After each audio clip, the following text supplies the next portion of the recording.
Fears and myths about switching systems. Those dreaded words, the fear of what could happen if you switch system. And in a lot of cases, there are myths associated with that as well. And hopefully we can discuss some of those today. Justin, let's come to you first. In your experience when considering switching maintenance tracking softwares, what are some of the fears or concerns that you've had or maybe that you see now as part of your current role?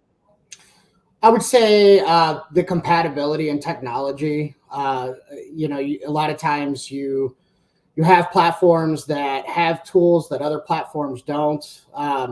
Maybe some compatibility issues in the way you're tracking life-limited components before.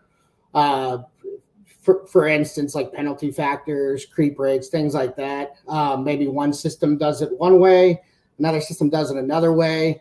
Oftentimes, I've found that just finding, experimentation and figuring out the system itself often cures a lot of that, but then product development does a good job at adjusting on the fly. We have a really good product development team here at Veryon that does a great job at that. So really that's, I think, the biggest problem. And then I would say, or the biggest fear, and I would say that, figuring out just how to migrate the data from one program to the other. Sometimes the mapping doesn't work. Sometimes, coding is different. Major assemblies are built differently from one program to another. So I'd say, yeah, definitely the compatibility and technology part. Yeah, agreed. I agree with all of those points. Kim, any thoughts? No, I agree with Justin. You do have to be prepared to look at what you had and what you're getting into, because your screens are going to look different, and that can be confusing sometimes. I know when we changed it, that was one of the biggest things. It was like, oh, I really like that, but they don't have this. So it was just one of those things you just learn to train your brain to see things differently. Yeah, and that, looking at the poll that's just come in as well, some of those results, one of those training, adaptation and vendor support links into that, I think, Kim, there with that kind of adapting to a new system. And if we take a look at the highest polling item there, data loss or integrity issues, and we'll get into a little bit more detail about the data side of it and migration of data, because it's one of the huge points of it. One of the fears that I quite often hear is that transition upon go live. So what I mean by that is some approaches require, a really long parallel running of your legacy system and also your new solution together at the same time. And other options to jump in and just do a complete and immediate switch onto the new system. Kim, I'll come to you. What are your kind of thoughts on that cutoff, and what methods do you think work best when turning on a new tracking solution? So when we went from our old tracking to our new tracking, I ran a report, I turned off the new system, and I never went back. I went right into the new tracking system. Our company, or the company that I worked for at the time, was organized. They did a 2-week, the records team got it so that they could verify that what was in the new system was correct. The aircrafts were green. And then we went live 2 weeks after that. So the mechanics had access to it after that. For me, that was the easiest way and simple, because I didn't have to worry about updating two systems, and I had a report. So once I had that report, I knew I could go back to, at the time it was February 1st, I could go back to February 1st and start over from there. But I also had my logbooks, so I could find anything I needed in my logbooks. So for me, that was the easiest way. Not everybody has that same thought process, but that's how I did it. Yeah, and you're right. It's very polar opposites with people's approach to this. I love that approach. It's kind of throwing you in the deep end, isn't it? Where, hey, we've got a backup plan. We have a fallback here, so we're good to continue. Let's just get into it and push through. Well, excuse me. It also forces you to learn the new system. Right. I learned that new system. People would come to me. It's like, how do you know this? Because I audited my aircraft. I did what I needed to do, and you learn. Yeah, that's true. Justin, any thoughts around that? Do you agree with? Is there an approach that you find works better in terms of that transition period? I've seen a few approaches. I mean, some of the past operators I worked for spread out quite a bit. Alaska, Hawaii, in the States. Oftentimes, running a parallel system gives some security, some backup.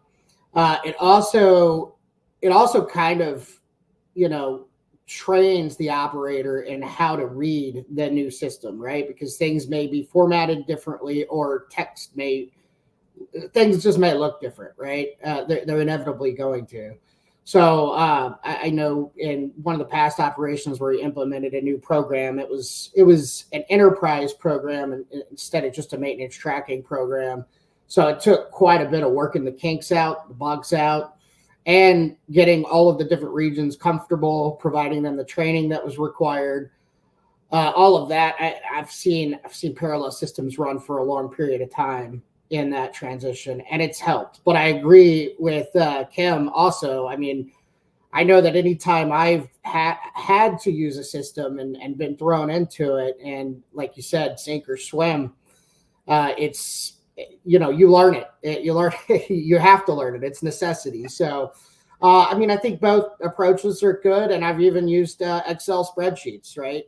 I've even built Excel spreadsheets and managing maintenance that allow me to cross-check and cross-reference, make sure that everything is enrolled correctly and schedules are forecasted properly in the tracking system. So the checks and balances are nice, but also the necessity of having to learn the new system really moves things along. Yeah, agreed. I find that people's fear tends to cause them to stay with their existing tracking system, even if that current solution isn't really working for them, or even if it pushes their budget to somewhere they're a little bit uncomfortable with. And I think there's also a common myth that switching systems can devalue the aircraft. Do you think this is true? Do you think that those complete inaccurate records can actually enhance the aircraft value rather than the other way around? Kim? I think a well-documented aircraft does increase the value of your aircraft. I have seen aircraft being sold where the cockpit is full of aircraft records that go with the aircraft. I have seen them without it, and there's a difference in the price. So yes, I think a well-documented aircraft does add to the value. Yeah, Justin? Yeah, I agree entirely with that. I mean, there are many conformities and pre-buys I would have never made it through without a good reported, tracking system. So it definitely helps streamline that whole process rather than sitting, at a table in a conference room with, covered in paper and trying to weed through that. It's always been a seamless process, in my experience at least. It's been a seamless process that's helped tremendously with purchasing an aircraft as a new buyer, new operator who's trying to bring that aircraft onto their op spec or their certificate and having to go through those conformity processes. It's tremendously helpful. And it definitely, like to Kim's point, it always increases the value of the aircraft. Yeah, and I suppose the other way of thinking about it is if you're using a tracking system that isn't working for you, or is an Excel-based system, or whatever it is you're coming from, if that data is no good, or the software is not fit for purpose, then the value of the aircraft is going to be affected by that anyway. So switching to a new system that then solves that problem for you is only going to have a positive effect. And the poll agrees in the chat. Again, thank you everybody for your contributions there. Quite an overwhelming agreement there that it is a myth, really. It is false that the aircraft lose value by switching systems. I'm sure there are situations where that is the case and it does happen, but overwhelmingly, really, I think it's seen as more of a positive. And along that note, another potential fear: is there a need for any aircraft downtime when switching systems, or in most cases do you find that you can get away from that and have a seamless transition without actually affecting your flying schedules. And obviously everybody's going to have to put in a bit more work during the transition, but the aircraft themselves shouldn't be affected by that. Any different opinions there from you, Justin?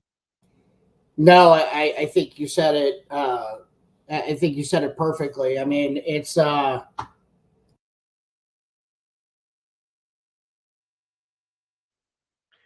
I think you just accidentally muted, Justin. Oh, apologize. You're back. Where were we? Can you repeat that question? Sorry. Sure. Yeah, no problem at all. So is there a need for any aircraft downtime when switching between systems? Right. No, as a matter of fact, typically anytime we've switched systems or bought an aircraft and brought it on certificate, you're going through a couple of months, couple of weeks at least of maintenance, preparing the aircraft for conformity. And that's a perfect time for that transition. And it actually helps with the process. So it kind of helps to do it simultaneously, in my opinion. Perfect. Okay, let's move on to documentation. And what kind of documents and records do you think are critical in maintaining that value of the aircraft? And I'll come to you, Kim. You talked a little bit before about those documents and the records, but what are those specific documents that are critical to keep the value of your aircraft? And how has a maintenance tracking system kept those records up to date? Well, all of the records are important. So all of the maintenance records, all of the changes, part changes, tire changes, your wheels, any major changes, like you went from seats to a medical aircraft and you want to go back to your seats, you have to have all of that. All of that data has to be together. And all of it is important, in my opinion. Yeah, agreed. And I suppose with that poll there, technically we should have an extra option there of all of the above, because I know we're wanting to try and see what the general kind of overwhelming response is there, but ultimately it is across the board, in that we need the logs to be accurate, engines, airframes, and you need all of the ADs to be up to date and all of that stuff. Justin, anything further on that one, of any specific documentation you think that really is critical? I mean, obviously, life limited component historical information is critical, especially like engines, engine build data sheets, status reports from overhauls and whatnot. Also, any STCs with associated ICAs, any of that. Again, like Kim said, all of it is incredibly important, and it's critical to the effective maintenance tracking of the aircraft. Yeah, agreed. And taking a look at that poll again, it is quite an overwhelming response to that, which I'm surprised at. I thought it would be quite spread out, but up-to-date engine and aircraft logbooks has come out as close to 80% of our listeners' answers here, which I think makes sense. We all agree that airworthiness directives and making sure that they're all in place, but without those logs, we don't really have a starting point. We don't know where we're at in terms of maintenance. We don't know where we're at in terms of life codes against the aircraft, flying hours, landings. So I think that's pretty accurate response to the poll there.